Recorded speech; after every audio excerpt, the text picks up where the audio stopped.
Good morning, good morning, YouTube. Look, I am back on the outside of the Busky loading facility over here in Springfield, Missouri.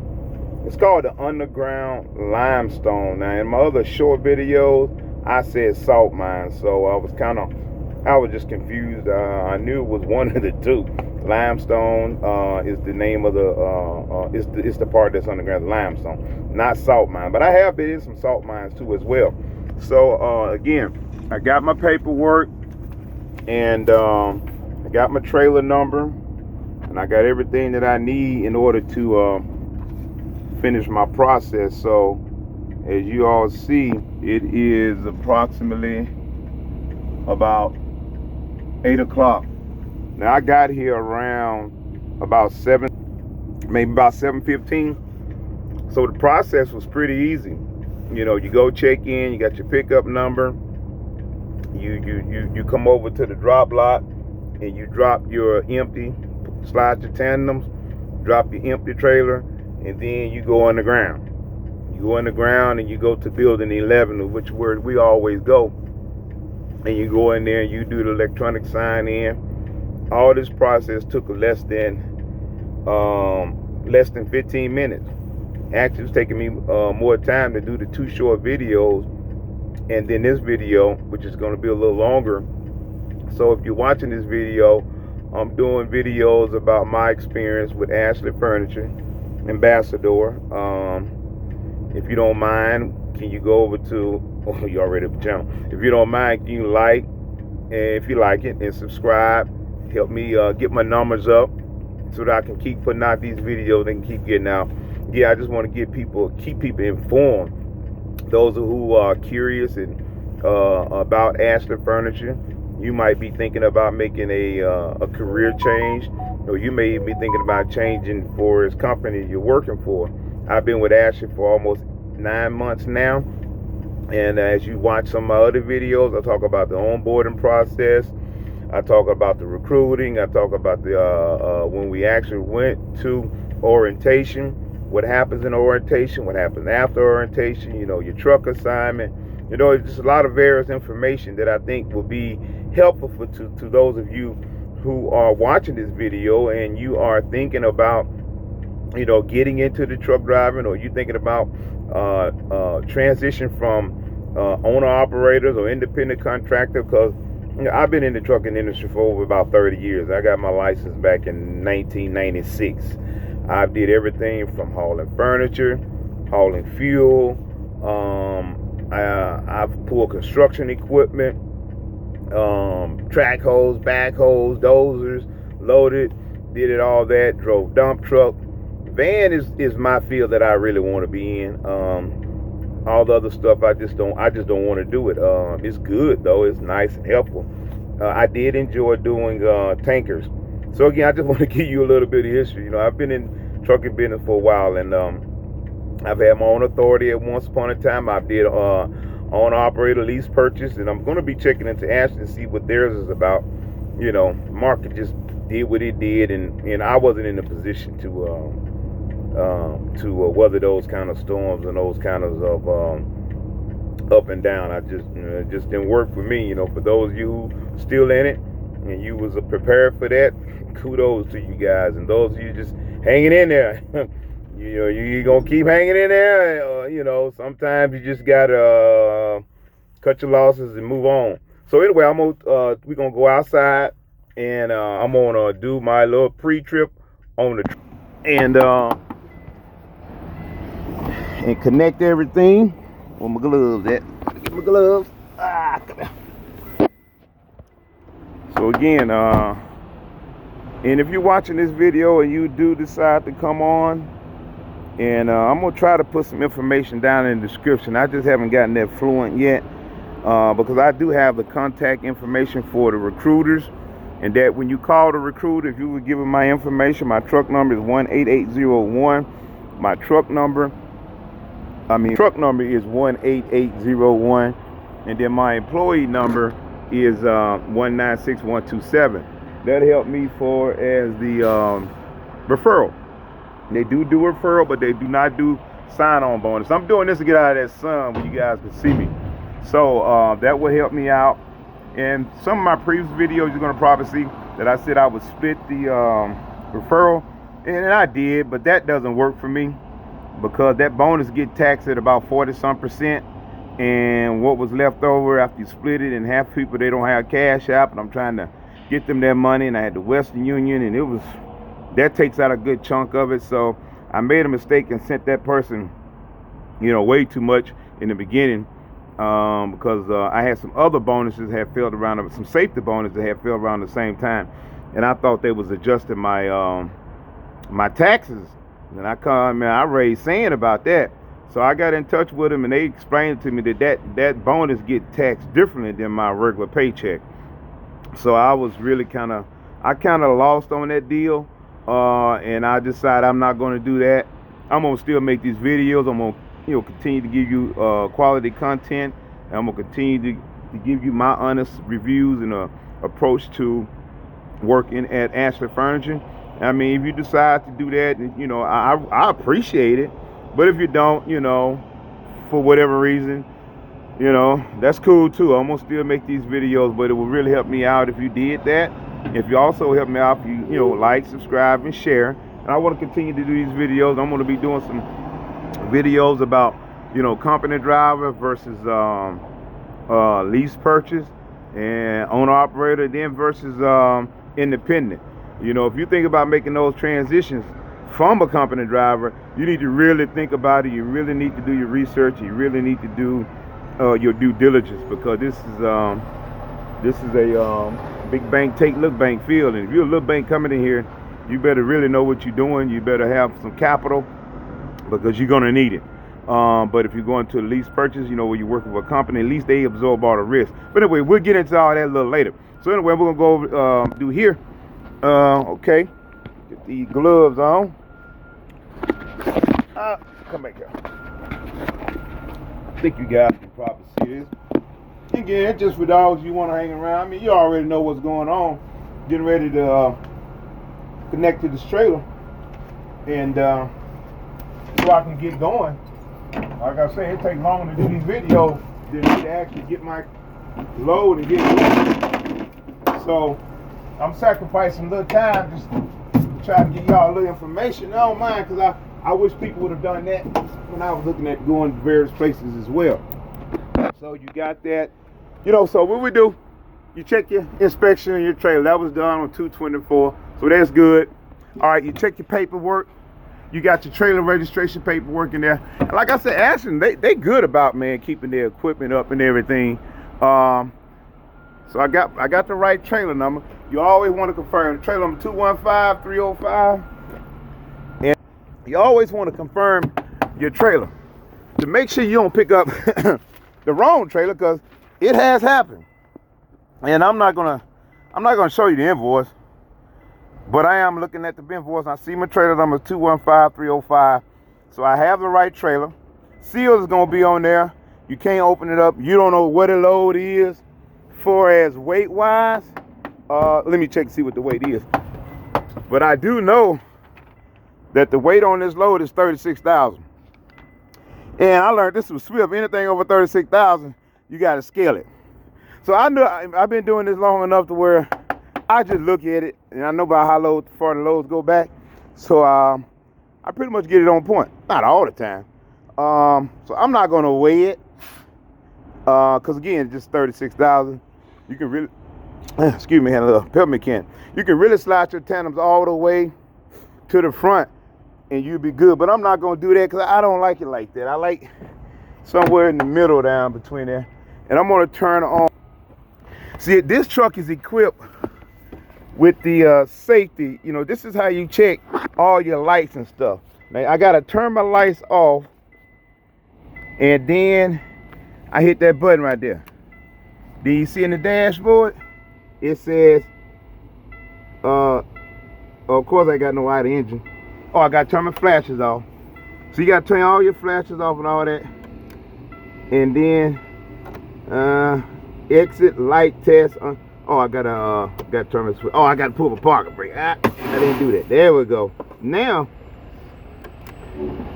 The trailer was there. I hooked to the trailer. I didn't pull it because I didn't just forget. I just didn't do it. Okay, now you turn the switch on and then you do the light test. That says exit light test in progress. Now, this is how you check all your lights on your truck and your trailer. Very important that you do this. You know, you come to the front and you can see it go from dim to bright, light to dim. And then you check all your lights at the top. Again, that glare from the sun may distort it a little bit, but you get what I'm talking about. And you can see, I can see at the top, I see the little light working up there. Okay. And so now I'm just checking the lights. All right. This is my marker light. You see it come on. Turn signal. And you see the turn signal light up there. And then you check the lights. Watch it gonna stop. And then that's let you know the brake light coming on. See, that's the brake light. Brake light, marker lights. So they just be lit up. And then you checking your, you checking your trailer, make sure there's no budge, no broken.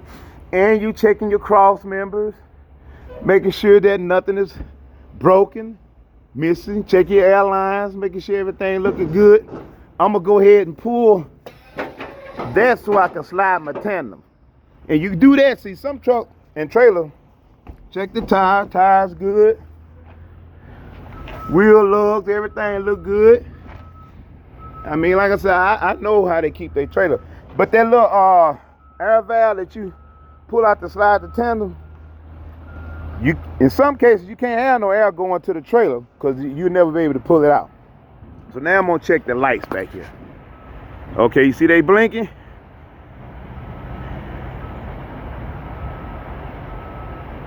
That's the turn signal. Now you see the brake light came on. Check the lights at the top. They do the same thing. Some of them, they blink at the top. You can see them blinking, so they blink at the top too. Okay, and then you check your trailer number again, 215305, and then you check your tag light, making sure that's all working. And this is very important because I got put out of service here the other day when I posted the one about going down to Alabama. And it was only because I didn't have no brake lights. And I did my pre-trip, and I did like I do this, and it was working. But it wasn't when they checked it, and that's all that matters to them, is that it wasn't working when they checked it. And what happened? Checking the tires, checking the side, make sure there's no bulging out on the trailer. You checking your cross members underneath, because they check all this stuff, y'all. I'm telling you, they check all this stuff, so it won't take you. You can do 15 minutes pre-trip if you want to. You know what you're doing, you know what you're looking for. You just go and do what you gotta do. Landing gear, nothing wrong with that. Again, there's no visual problems. Then of course I always double check my tractor as well. I done this morning, but I'm gonna double check that. And then you check the light at the top up there. Now, what I was saying now is that now I go and let up the landing gear.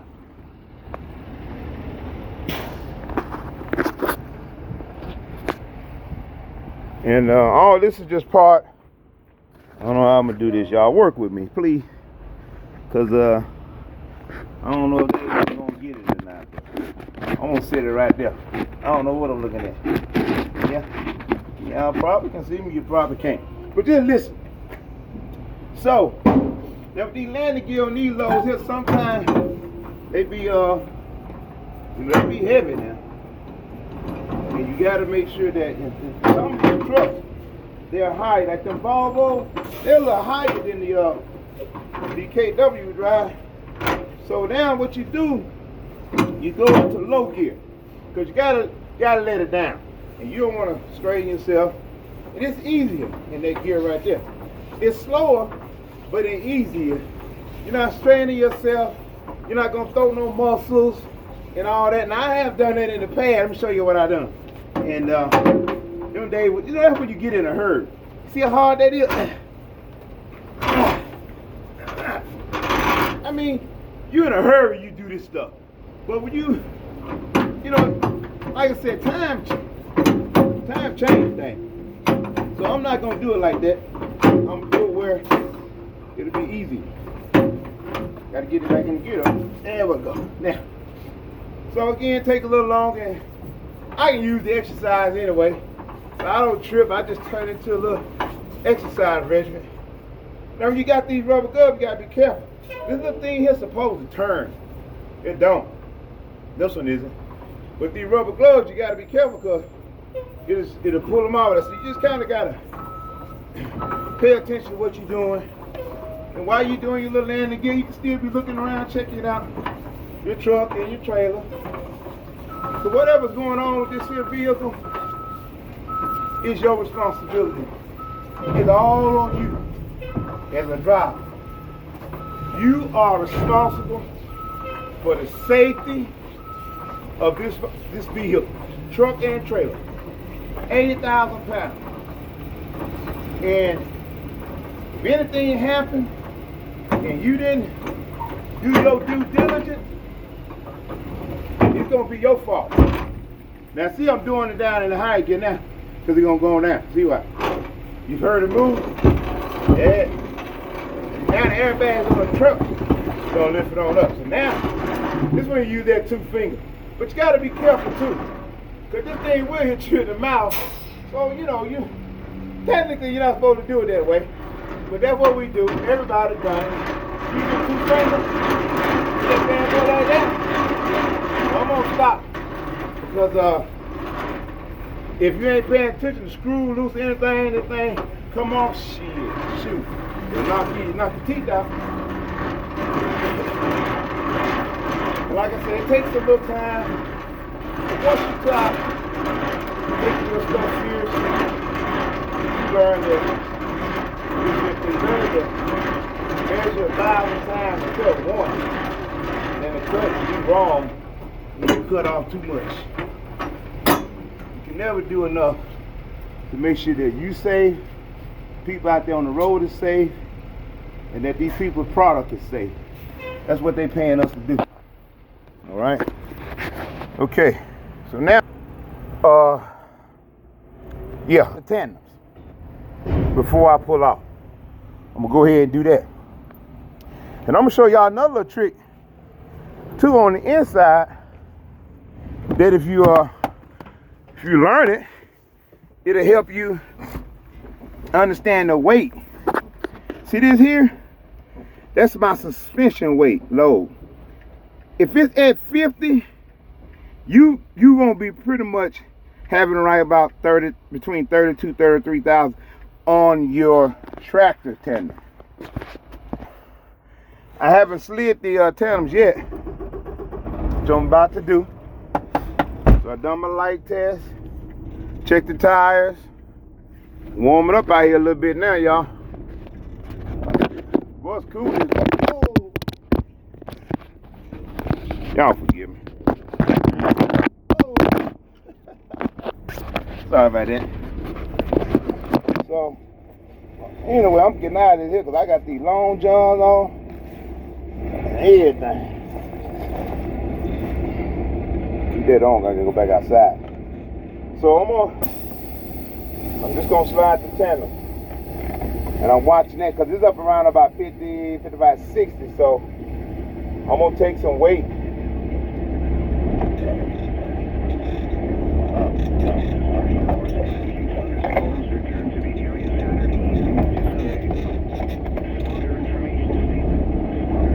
Well, it didn't have enough air back there, so I'm on. So now, because it didn't have enough air for to release the pins, that locking pins that locks into the lock the sliding tandems to the trailer in the rack. They got these pins on each side that when you pull that valve out, they contract. When you push them in, they extract and they go into the holes. Now, once you slide them, see, now I just applied the supply air to the trailer because I got to put some air back there in order to dump it. But it's got to have some air back there in order to work that little mechanism. If no air, it it won't slide. I heard it go, but by the time I got back up here to do this, it wasn't working properly. So now, okay, now I'm gonna pull out my ketchup bag. That's the ketchup and the mustard. Ketchup, mustard. I'm gonna pull that out. My brother Stephon, he taught me that right there, the ketchup and the mustard. I said, what you talking about? You talking about the trailer and the tractor valve. So I pulled it out, and now I'm gonna go back here and show y'all what I'm talking about when you gotta slide your tandem.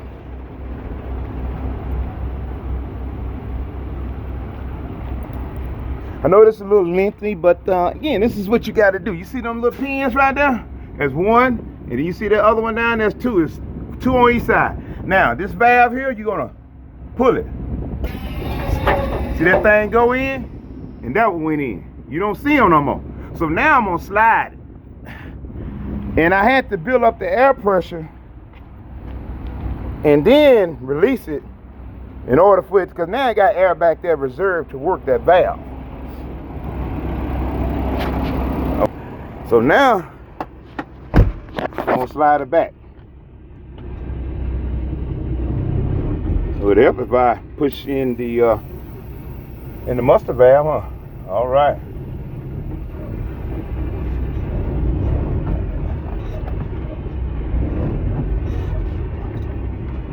Come on now. What the bejesus going on? Something ain't working right. I guess I should have checked the other side. I saw the two on this side go in. See, this is just stuff that happens. Sometimes and it just could be that it's just rusty and the brakes not holding real good. But you see that pin is in, right? That one is in. That one is in. And now I'm gonna check the other side. Okay, this one is in. This one is in. Now, so what happened is that sometimes the rust and stuff between this rail and this chassis, it's stuck. Or the brake's not holding enough. So, which is because if you apply air back there now, in order for me to lock the brakes up, with that brake panel, it's gonna kick the pins out. So sometimes you just gotta rock it. Let's see here. All right, let's see what we got. Man, them brakes out of here. They're not working.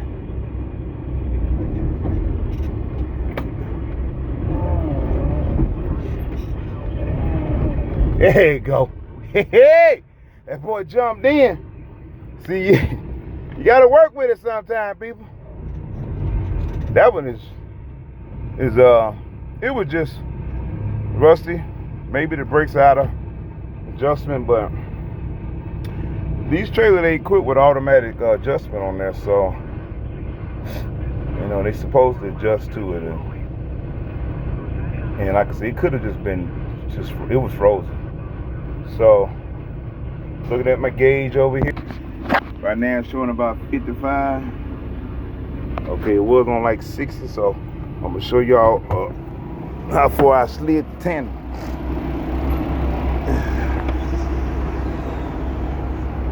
I'm gonna let it ride right there because at least I know all the way up I'm not overweight.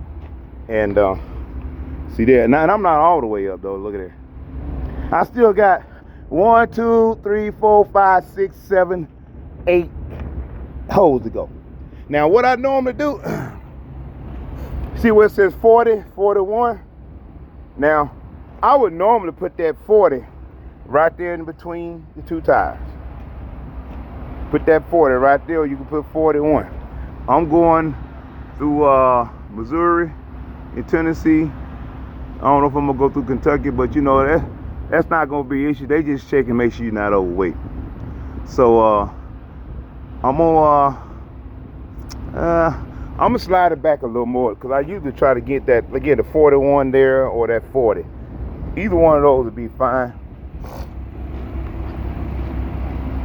But these are things you gotta consider and know in order for you to be an effective professional ambassador. We call it ambassadors over here at Ashes, though. It's just another pretty word for driver. Which is cool, you know. Hey. All right. Oh, also, guys, girl, I'm gonna show y'all when I got back. So I got it at the 41 mark. So I'm gonna ride with that. Now I could put this here and then that'll be there, but that's safe. And now you can release this pin. As of right now, you don't see the hole, but you're gonna have to slide it forward or backward. And I'm gonna slide it backward. Now you can release it by pushing it in now. Okay, you don't see it, and I'm gonna show you, but they ready to come out. I'm gonna lock it in. I'm gonna lock it in. Also, when you're entering and exiting your vehicle, you always want to use a 3-point. I got my hand here, and and I'm gonna put my other hand 1, 3. I always want to have 3-point of contact when you're entering and exiting the vehicle. Cause I'm gonna tell you, your ass will slip and fall. I have done it. Just being in a hurry. So I'm gonna go back. You're gonna hear a cat. You're not gonna hear it, you'll see it. Cause now y'all, I'm gonna show y'all the rest of this, and I'm gonna have to go. But I think that's one.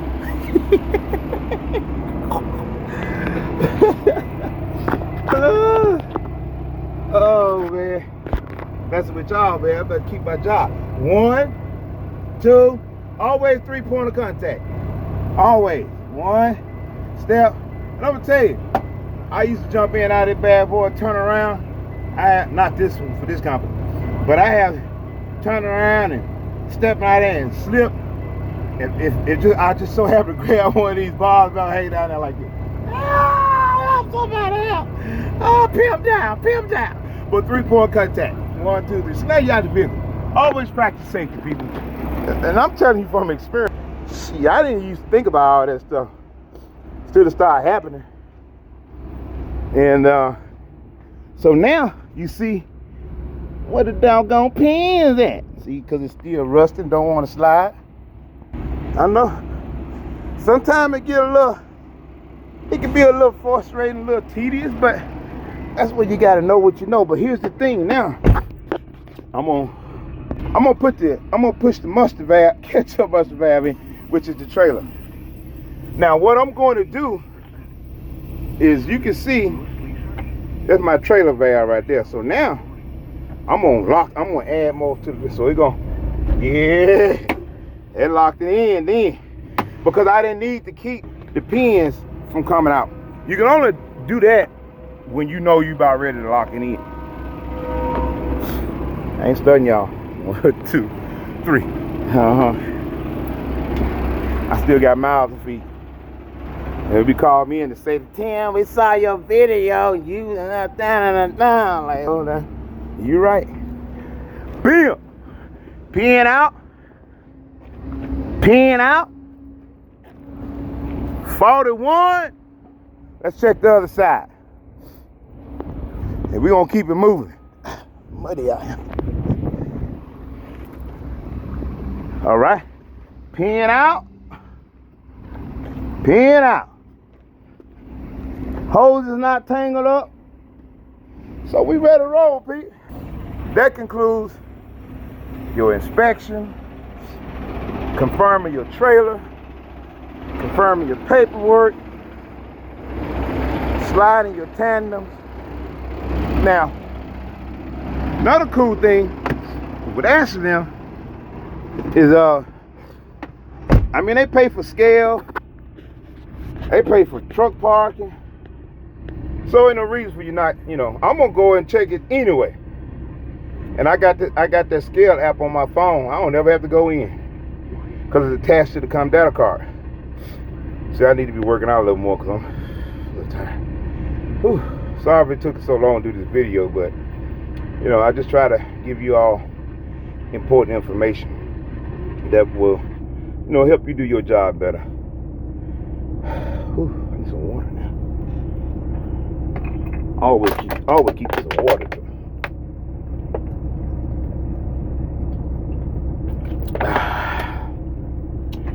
Okay. Now, so with that, oh yeah, and they pay for the parking.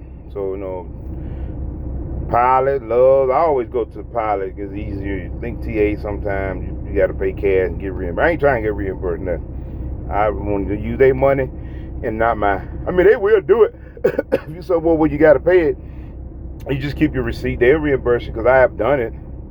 But if I can, I just try to use their system because it works smoothly for them and for me. And just in case I forget to turn in a receipt, then you know how we get receipts and stuff like that. We don't always remember. So they pay for your parking every day. And you truck wash. You can either wash at the yard or you can get it at the Blue Beacon. I think you just got to call it in to come down and whatever. They pay for your scales. If you ever have download that scale app, man, put it on your phone and save you time going in, getting out, and all that. Trying to go around and get you. Sometimes I ain't going around. These places be so full, man. You be like, I ain't got time to be going in there like that. So I get that app, boom, boom, boom. Once I see my numbers, man, and then it send a copy to my email. So if I need to show it to someone, I can pull up in my email and boom, send it to you. So that will conclude this video. I don't know what to call it. Again, Timothy Chisholm, ID number 196127, Asher Furniture, Ambassador. If you guys decide to come on over, or girls decide to come on over, go to my YouTube channel, watch the video. I think it'll be very helpful in you making your decision. And you have some things understood even before you get there. And I tell you, they do you first class coming out to them, man. I mean, you flying good and you gonna ride good and you gonna eat good. That concludes it, you guys. So if y'all got any questions, comments, good or bad, drop them in the comment section. I try to respond when I, stop and take a break or whatever, because I get a notification. And if you check, I've answered all the questions and comments that people might have had. So I got a little ride ahead of me now. Going over to Georgia, so I'm on. My 8 hours. I'm reset now, so I'm gonna try to drive all those 8 before I stop again. That way I can get on down the road. That's what we have to do. Cause I got about 600 miles to go. And I'm not going to do them all today because I don't have enough time to do them all. Because I had the deadhead here, which is about 90 miles, so about an hour and a half. So I'm probably going to have about 9 hours and a half. So I'm going to try to drive all of it because I want to have less miles to drive tomorrow morning. Because once I drop this one, then they're going to either deadhead me back to the air crew or get something else. That if they deadhead me back to air crew, I get there Friday afternoon and I can grab something else that I could deliver Saturday morning. And if I can get there that Saturday morning, then I can grab something else that I can deliver before midnight Saturday, or at least get the majority of the miles off to where I have a strong week. That's how you really gotta plan it, man. You gotta hit it. And I lost today because I got put out of service for the no brake light. So I just need to make that up. So if I get in Saturday evening, Saturday night, it's cool because you're going to get your 34 in. That means I'll be off Sunday, and then they'll have me something, Monday, or Tuesday morning, which will be fine with me. I'm not, I'm okay with that. So again, y'all be blessed, man. Pray for y'all safety. Stay focused. Stay happy. Stay, just enjoy your moment, enjoy your journey while we out here. No sense in arguing, fussing, and fighting about nothing and being all frustrated, because it's not going to help you. I'm going to tell you, those days you be driving, you don't have, just your mind on, you don't be in the right headspace, and that's not good. So I hope that helped you guys. Again, check out my other videos, and I'll be coming back with you, at you guys and girls, at y'all soon. Bye.